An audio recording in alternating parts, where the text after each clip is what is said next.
জানাতে চাই আমাদের ইমানের দাবি পূরণ করার উদ্দেশ্যে। শুনতে কি সবাই রাজি আছেন? কথা বলবেন, রাজি আছেন সবাই? আমরা এমন একজন মানুষ, সামান্য ক্ষুদ্র একটা সৃষ্টি আল্লাহ রাব্বুল আলামিনের। পিঁপড়া যদি আমাদেরকে কামড় দেয় আমরা সহ্য করতে পারি? কথা বলেন, পারি? যদি ক্ষুদ্র একটা প্রাণী মশা যদি আমাদের কামড় দেয় আমরা সহ্য করতে পারি? তাহলে জাহান্নামের আগুনকে আমরা সহ্য করতে পারবো? কথা বলেন, সহ্য করতে সম্ভব? কখনোই সম্ভব নয়। কিন্তু ওই জাহান্নাম থেকে বাঁচতে হলে আমাকে আপনাকে সত্যর পথে হুঙ্কার দিতে হবে, ঠিক কিনা? বলেন ঠিক কিনা? আজকে যদি আমার পিতার বিরুদ্ধে কেউ কোনো কথা বলে, যদি আমার মায়ের বিরুদ্ধে কেউ কথা বলে, আমার সমাজের সিনিয়র পার্সন ব্যক্তিত্ব যারা আছে তাদের বিরুদ্ধে কেউ যদি কোনো কথা বলে, আমরা ঘরে বসে থাকতে পারি? কথা বলেন, পারি?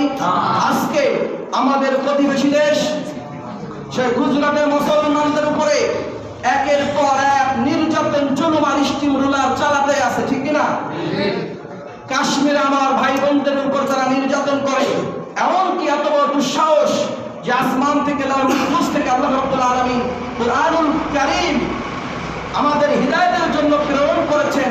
তামাম পৃথিবীর মানুষ আজ পর্যন্ত 1000 বছর হয়ে গেল, কেউ একটা ভুল দেখাতে পারে নাই, একটা ভুল কেউ আজ পর্যন্ত প্রমাণ করতে পারে নাই।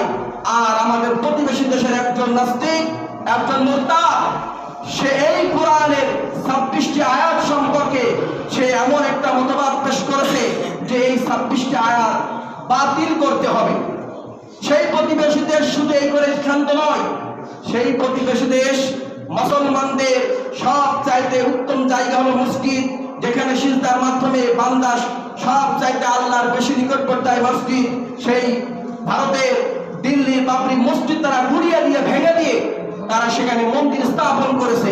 আর সেই দেশের প্রধানমন্ত্রী আসবে, আর মুসলমান হিসেবে আমরা তাকে লাল গোলাপ ফুল দিয়ে আমরা শুভেচ্ছা জানাবো, এটা মুসলমানরা কখনো করতে পারে? কথা বলেন, পারে? দেখা আমাদের জন্য লজ্জাকর একটা জনক, ঠিক কিনা? এরা আমরা কিছু করতে না পারলেও দৃঢ়ভাবে আমরা প্রতিবাদ জানাই যে আমরা এই ধরনের কোন মানুষ আমার বাংলার জমিনে আমরা দেখতে চাই না। চাই? আপনারা চান দেখতে? আমরা এই ধরনের নিকৃষ্ট মানুষকে আমার বাংলাদেশে দেখতে চাই? কথা বলেন, চাই? আমরা এই মসজিদ থেকে কিছু না করতে পারলেও সত্যের পক্ষে হুঙ্কার ছেড়ে কথাই বলতে চাই।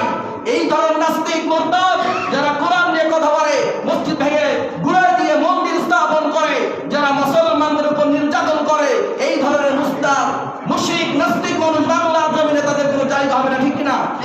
আপনি আছেন সবাই? সবার পক্ষে এই মুহূর্তে আমাদের ডাক আসে, তাহলে আমরা সেই ডাকে অবশ্যই স্বতঃস্ফূর্তভাবে সাড়া দিয়ে আমরা ওই নাস্তিক মুরতাদদেরকে আমার বাংলাদেশ থেকে তাড়িয়ে আমরা এই বাংলাদেশের কোরআনের রাজ কায়েম করতে চাই। রাজি আছেন সবাই? আল্লাহু আকবার। অবশ্যই এই নাস্তিক মুরতাদের বিরুদ্ধে এমন ভাবে রুখে দাঁড়াবো তারা যেন আমার বাংলার জমিনে প্রবেশ করতে না পারে, ঠিক কিনা? এই জন্য আমাদেরকে একটা কথা মনে রাখতে হবে যে জাহান্নাম চিরস্থায়ী জাহান্নাম, সেই জাহান্নাম থেকে আমাদের বাঁচতে হবে। তার কারণ হলো আমরা দুর্বল মানুষ। ছোট্ট একটা পিপিলিকা কামড়ালে আমরা সহ্য করতে পারি? মশার ভয়ে আমরা হাজার লক্ষ লক্ষ টাকা খরচ করি। আমাদের দেশে অনেক কিছু আছে কয়েল বানানোর জন্য, মশারি তৈরি করার জন্য, ছোট্ট একটা প্রাণী মশার হাত থেকে বাঁচার জন্য, ঠিক কিনা? ঠিক কিনা? তাহলে ওই জাহান্নাম থেকে বাঁচা আমাদের কখনো সম্ভব নয়। সুতরাং আসুন আমরা তীব্র নিন্দা প্রতিবাদ জানাই যেন ওই নিকৃষ্ট মানুষটা আমার বাংলাদেশে না আসতে পারে, ঠিক না? আল্লাহ রাব্বুল আলামিন বলেন, ইন্নাহু লাইসা লাহু সুলতানুন আলাল্লাযীনা আমানু ওয়া আলা রাব্বিহিম ইয়াতাওয়াক্কালুন। বলে আল্লাহু আকবার। আল্লাহ রাব্বুল আলামিন সূরা নাহলের 99 নম্বর আয়াতে তিনি বলেন, নিশ্চয় যারা আল্লাহ রাব্বুল আলামিনের প্রতি ঈমান এনেছে, ওয়া আলা রাব্বিহিম ইয়াতাওয়াক্কালুন, এবং যারা ওই মহান রব আসমানের মালিক, জমিনের মালিক, আমাদের সকলের মালিক, পাহাড় পর্বতের মালিক, ওই আল্লাহর উপরে যারা তাওয়াক্কুল করবে, ভরসা করবে, শয়তান তাদের উপর বিন্দু মাত্র কোনো কর্তৃত্ব করতে পারবে না। বলি সুবহানাল্লাহ।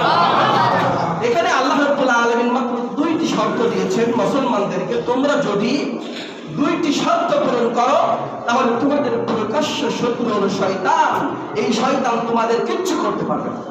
আল্লাহু আকবার বলবেন না? তোমাদের কিচ্ছু করতে পারবে না, তোমাদের উপর আধিপত্য বিস্তার করতে পারবে না। আর আধিপত্য বিস্তার যখনই করতে পারবে না, তখন আপনাকে কখনোই সে ধোঁকা দিয়ে বোকা বানিয়ে নামাজ থেকে আর গাফিল করতে পারবে না। শর্ত হলো কয়টি? কথা বলেন, দুইটি। এক নম্বর শর্ত হলো ওই মালিকের উপরে বিশ্বাস স্থাপন করতে হবে। বিশ্বাসটার মানে হলো আনুগত্য করা, আপনার অনুগত করা, বিনয় হওয়া, কোমল হওয়া, বশ্যতা স্বীকার করা। আল্লাহ রাব্বুল আলামিন যা কিছু নাযিল করেছেন সব কিছু বাস্তব জীবনে মেনে নেওয়া, এই বিশ্বাস আমাদের থাকতে হবে। আর আমরা কার উপরে ভরসা করব? ওয়া আলা রাব্বিহিম ইয়াতাওয়াক্কালুন, ওই আল্লাহর উপরে ভরসা করতে হবে। তাহলে আর আমাদের শয়তান কিছু করতে কথা বলেন পারবে না। তাহলে আমরা যদি ওই শয়তান থেকে বাঁচতে হয়, তাহলে আমাদের প্রথম শর্ত কি হলো? ঈমান আনতে হবে। দ্বিতীয় শর্ত কি? আল্লাহ রাব্বুল আলামিনের উপরে আমাদেরকে ভরসা